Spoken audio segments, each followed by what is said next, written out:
Alright folks, here we have an old friend of ours, and this old friend is going to allow us to look around and see the major parts and pieces of the body. And today we are going to focus on the heart.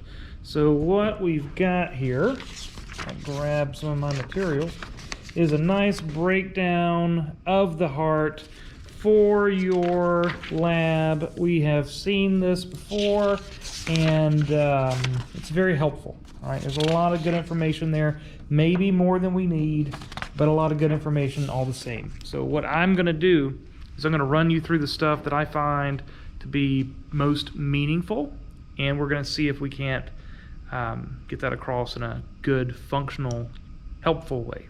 All right, so let's get started. First thing I'm going to do is I'm going to grab these lungs. We're just going to take them right on out of the way because we don't care about them just yet. What we are concerned about right now is the heart itself and how it does what it does. Now, here in just a little bit, we're also going to look at some cardiac muscle, which you're going to be responsible for on your lab test. But for time being, here we've got the heart. I don't know if I can get this. What you can see here is the inferior vena cava coming up to the heart, and this would be a big vein coming way from down here in the body. You can see it down in there, I hope, with the light. That's going to be the inferior vena cava coming up, and it's going to terminate right here in the right atrium, and then coming down. We got our jugulars coming down through here, combining in. Remember, if your lymphatic system's going to duck into here, we're going to have this superior vena cava coming into this right atrium. So we got our right atrium here. Let's see if we can open that up. Right atrium pumping into the right ventricle. The right ventricle contracting, sending blood through this semilunar valve out through the pulmonary arteries out to the lungs. All right. So in the lungs, the blood picks up oxygen. That oxygen comes back via pulmonary veins. And this is kind of a weird one, all right? What you have to remember here is that the pulmonary arteries are carrying deoxygenated blood, okay? So when this right ventricle contracts and blood goes out to the lungs, it is low in oxygen. It picks up oxygen in the lungs and then comes back via the pulmonary veins, and the pulmonary veins enter into the left atrium. You can see two in there, two in there. So these are going to be carrying oxygenated blood into the left atrium. And then that left atrium contracts, sends blood through this mitral valve into the left ventricle.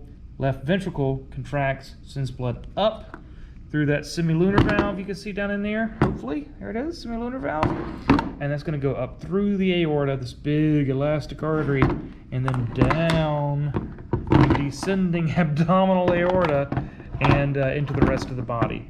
Now, if you're paying attention, you can see that we got three nice big projections sticking off of this heart here at the top. So we have our aorta where we're going to see all the real pressure, and sticking off the side of this thing, what we have are the brachiocephalic trunk here. The second piece here is your, I believe it's a right common carotid? Left carotid, so I have to think about this thing being on my chest. So left carotid would be here, and then over here on the other side is a subclavian. All right, so we got brachiocephalic, we have a carotid, and then a subclavian. So these are the first three big projections coming off of that aorta. So let's just make sure that we are somewhat on the same page here. The pulmonary circuit is driven by the right side of the heart, as seen here, very thin. The left side of the heart drives the systemic circuit. The reason the right side of the heart's very small is because it's just pumping blood right out to the lungs and back, out to the lungs and back. It's going to come back into the left ventricle, into the, the left atrium, into the left ventricle, through that bicuspid or mitral valve, and then that's going to contract, sending blood up through, out and up and up and out, all throughout the rest of the body, and that is going to provide you with your systemic circuit. And as the systemic circuit finishes, it's going to come back in, superior and inferior vena cava, and back to the heart to be pumped yet again to the lungs to pick up oxygen. The process continues. I hope that's a decent walkthrough of how this works. But what I would like for you to know is basically how to walk your way through this heart and have a good idea of what we're dealing with. And I wish I had a better way to show you this flat image, but let's just run through it and make sure we're together. So this is an auricle, this little piece sticking off of the atrium. You can see two auricles, so this would be, do I not have somewhere I can sit this? I don't guess I do. So we have a right side of the heart and a left side of the heart. The right atrium is small, takes in blood from the superior and inferior vena cava, pumps that through the tricuspid valve into the right ventricle. The right ventricle pumps blood out to the lungs. They pick up blood through the pulmonary arteries, back through the pulmonary veins with oxygen into the left ventricle, left atrium. How many times am I going to do that? The left atrium contracts and sends blood through the mitral valve to the left ventricle, which contracts and sends blood out to the systemic circuit. And on this, there are other things I'd like you to be aware of. For instance, I do want you to know about the aortic arch and what comes off of it. I do want you to know about the superior and inferior vena cava. I do want you to understand these auricles here and that they stick off of the heart. I want you to know about trabeculae carinae. These are these meaty rods, this weird appearance inside the heart here. I want you to know about papillary muscle, which connects to your chordae tendineae, which help your valves. So valves, chordae tendineae, papillary muscle, trabeculae carinae. So that is the main concepts I want from the heart. I also want you to be aware of the main arteries and veins which feed the heart, and primarily understand that, like your coronary arteries, for example, are going to be involved in providing the blood that the heart needs to work as a muscle. Remember, the heart is muscle. It doesn't get fed by the blood inside the heart. Instead, what will happen is, coming right off of your aorta, you have these coronary arteries. They're going to dip down and move through and branch and form capillary beds inside the heart muscle itself. And it is that blood coming off the aorta feeding this heart muscle that keeps the heart oxygenated and functional. All right? So just have a grasp of the heart, the major parts and pieces, and you should be in pretty good shape for my exam. I want you to understand what it does, and also just a few little parts and pieces. All right? What I have here is a nice intercalated disc slide, and on this intercalated disc slide we are going to find cardiac muscle. Now, cardiac muscle is unique. Oh, let's not fire this thing across anywhere. Cardiac muscle is unique. It has intercalated discs. The cells are striated. The cells are involuntary. So we're going to talk a little bit about that real quick. I hope you can see that the pointer is on a little line. And if I pan through this tissue, there are other little lines all over the place. This is striated, and those striations are obvious, but there are also these darker lines that I want you to see. So let's talk a little bit about cardiac muscle cells. Now, I hope that you remember that you have skeletal, cardiac, and smooth muscle.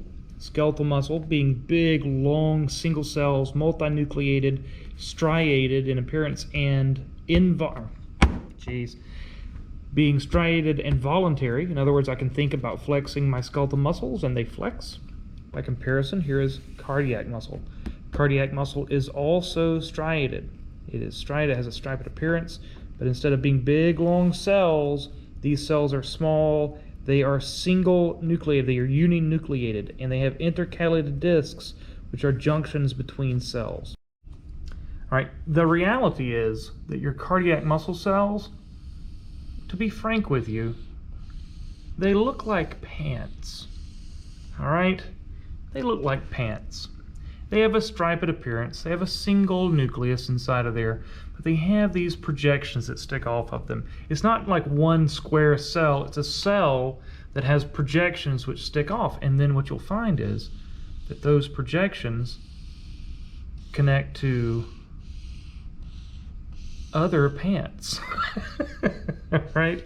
And all the points where they connect, you'll have thousands and millions of these all together. That point of connection, that is your intercalated disc. Okay, that's your intercalated disc right there.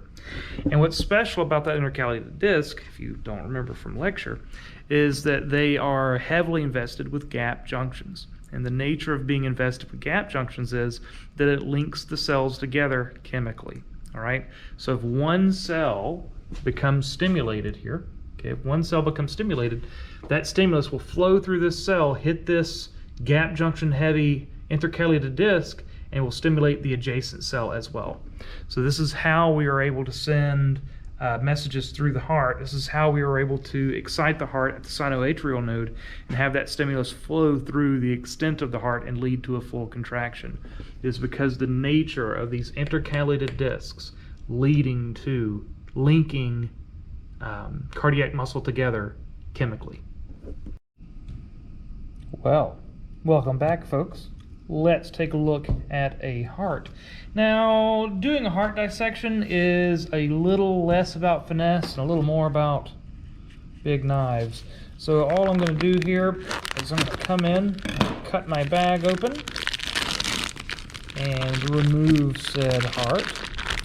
Again, you can see on this really nice arterial networks coming through. Like, you can make out the details of the atria up top and the ventricles below. Like, you can really see that line there. It's really pretty.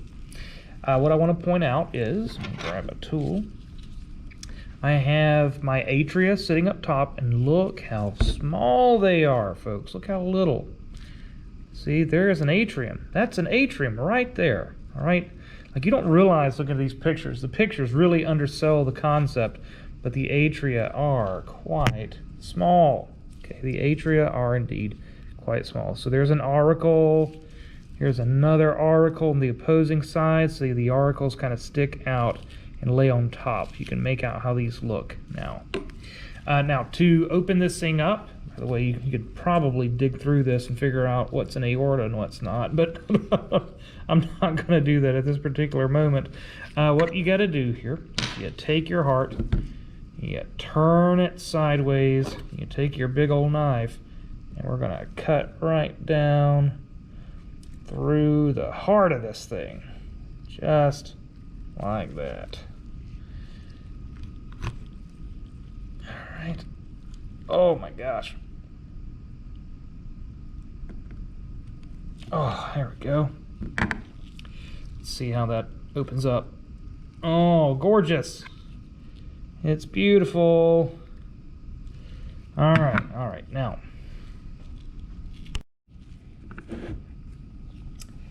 Now then, I've opened this up just a touch. What I want you to notice, first and foremost, is holy cow, look at that left ventricle. It undersells it. Everything else you've ever seen that isn't an actual dissection undersells the concept of how different these ventricles actually are. Look at the size of the muscle on that left ventricle. It's massive. The right ventricle's a little bitty thing. Look at that, it's tiny. It's not doing much work, it's just pumping blood out to the lungs. But look at that left ventricle, how big and strong it is. All right, very different indeed.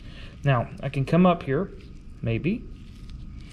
Did I not cut into it? There we go. I can come up here and I can show you pectinate muscle inside of an atrium. So there's an atrium. You can see the pectinate muscle. It's got a brushy appearance. I can come down here and I can open this up and I can show you the trabeculae carinae, or carneae, depending on who you're talking to. These are these meaty rods down in the base here, so that would be like trabeculae carneae down in there. You can see trabeculae carneae down. Oh yeah, that's way better. See these rods? That's what we're talking about down in there. Also on this, since we know this is a left ventricle, then this would be a bicuspid valve with its chordae tendineae. And if we wanted, we could probably dig that thing out of there and we could see the two cusps, the two sides, if you will, that make that the bicuspid valve. But what I want to show you is that pectinate muscle. Can you see it? Look how big this is. That's pectinate muscle. It's big and sizable, all right? big old piece of pectinate muscle connected to these chordae tendineae that then support this mitral valve or bicuspid valve. And it's the same story on the other side, right? Maybe. It's in there, I promise. Oh man, yeah, look up in there. You can kind of see what we're dealing with here. But regardless, this is a much better view of this. So we've got our pectinate muscle there. We've got our bicuspid valve there with its chordae tendineae connected to its pectinate muscle, running down to its trabeculae carneae. Yeah, man, that'll do. Interventricular septum. We've already seen our auricles. Look how small that right ventricle is compared to the left ventricle. Holy cow. Apex of the heart. Yeah, man, that's great. Great stuff. So we could probably come in here. Yeah, there she blows. We can come up here and we can see that this is the left ventricle. It's going to come up through a semilunar valve. You can kind of see a piece of one right there. I cut it. But that is going to be the aorta right there. So that's the aorta that would be going up and out of that left ventricle. And ignore the left and right here. Like I cut it, so I'm just picking the side I like the most. But this is definitely the left ventricle. Look how thick that is. That would make this the aorta coming up and out. You can see it. And one thing that's hard to really equate to you guys, but that is, look how smooth. Like I wish you could feel it. Oh man, it is so smooth. Like the inner lining of the aorta. Oh my gosh, it is so smooth. I wish you could feel it. Like that's one of the downsides here is I wish you could feel how smooth it is, because it's got that crazy ultra smooth endothelial lining that allows blood to flow through at a high rate without building friction. That's a beautiful thing. Like that whole nature of this is great, right? And again, imagine inside of all this, there are piles of capillary beds being fed. I wish I could come in here and I could find coronary arteries, but that's not going to happen. Would be fed by these coronary arteries, would be flowing through here, providing capillary supplies into this muscle. The blood in the ventricles does not supply blood, or I'm sorry, the blood in the ventricles does not feed the heart muscle. The heart muscle has to be fed by capillary beds in the media, the middle portions where we have that cardiac muscle itself. It's fed by capillary beds inside of here. And also, if you want to get technical, coming down through here, you'd have these Purkinje fibers. Purkinje fibers would be in there as well, and that would be the nervous portion of this leading to muscle flexion. It tempts me to try to crack open this atrium and see if we can find a sinoatrial node, to see if we can figure out where it might be. But boy, that's a can of worms all to itself. Yeah, look inside of there. You can see that valve nice and clear. Yeah, man, so that's a nice little heart dissection, main parts and pieces. Not bad at all. Good times.